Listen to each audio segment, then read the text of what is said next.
सोचो, अगर तुम टाइम मशीन में बैठ के 4000 साल पहले इंडिया जा पाओ, क्या देखोगे? क्या लोग तुम जैसे दिखते होंगे? क्या उनका लाइफस्टाइल आज से अलग था या कुछ मिलता जुलता भी था? आज हम एक ऐसे सफर पे निकलते हैं जो तुम्हें हैरान कर देगा। 4000 साल पहले यानी इंडस वैली सिविलाइजेशन या हराप्पा सभ्यता का समय था। ये सभ्यता आज के पाकिस्तान और नॉर्थ वेस्ट इंडिया के पार्ट्स में थी। तब भारत एक रिच और वेल प्लान्ड सोसाइटी था। परिवार उनका सबसे इम्पोर्टेंट यूनिट था। एक्सकवेशंस में ज्यादा महिलाओं की मूर्तियां मिली हैं जो ये दिखाती हैं कि महिलाओं का समाज में खास स्थान था। शायद उनका परिवार माता प्रधान या मातृसत्तात्मक था। लोग दोनों तरह का खाना खाते थे, शाकाहारी और मांसाहारी। उनके खाने में गेहूं, जौ, दाल और चावल था। अनार, नारियल, खरबूजा जैसे फ्रूट्स भी मिलते थे। और हाँ, बकरी, सुअर और मुर्गा का मांस भी उनके लिए आम था। उनके घर पक्की ईंटों के बनते थे। हर घर में आंगन होता था और कुछ घर 2 मंजिला भी थे। उनके पास टॉयलेट्स और बाथरूम्स भी थे और सफाई का अच्छी व्यवस्था थी। रोड्स के किनारे कचरे के लिए डस्टबिन या गधे भी थे। इतना एडवांस्ड इंफ्रास्ट्रक्चर देखकर हैरानी होती है। स्नान उनकी डेली लाइफ का एक इम्पॉर्टेंट पार्ट था।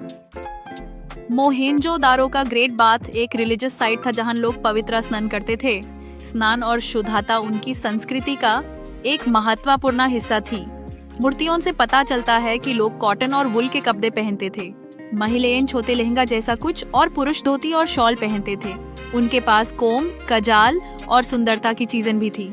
और ये जानकर अच्छा लगा कि सिंदूर का सबसे पुराना एविडेंस भी हड़प्पा में मिला है। लोग गेम ऑफ डाइस, पासा खेलते थे जो आज भी पॉपुलर है। एडवेंचर गेम्स जैसे बुल लीपिंग भी उनके बीच में थे। डांस और म्यूजिक भी उनकी लाइफ का हिस्सा था। इसलिए एक मूर्ति को डांसिंग गर्ल कहा गया है। बच्चों के लिए मिट्टी के टॉयज मिलते हैं जैसे छगड़ा गादी, घंटी और लाडू टॉयज। उनका मेन ऑक्यूपेशन खेती था। गेहूं, जौ और कॉटन। पशुपालन भी होता था। गाय, भैंस, बकरी। डॉग्स और बिल्ली भी पालतू जानवर थे। शिल्पकला और व्यापार में भी लोग जुड़े होते थे।